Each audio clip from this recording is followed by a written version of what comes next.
அஸ்ஸலாமு அலைக்கும் ரஹ்மத்துல்லாஹி வரகாத்துஹு. செயல்கள் அனைத்தும் எதை பொறுத்து அமைகிறது?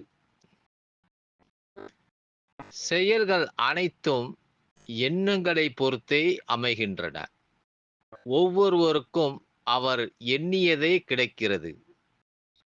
ஒருவரை ஹிஜ்ரத் துரத்தல் உலகத்தை குறிக்கோளாக கொண்டிருந்தால் அதையே அவர் அடைவார்.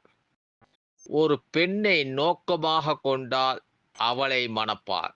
எனவே ஒருவரின் ஹிஜ்ரத் எதை நோக்கமாக கொண்டதோ அதுவாகவே அமையும் என்று இறைத்தூதர் ஸல்லல்லாஹு அலைஹி வஸல்லம் அவர்கள் கூறினார்கள் என உமர் இப்னு கத்தாப் ரலியல்லாஹு அவர்கள் அறிவித்தார்கள்.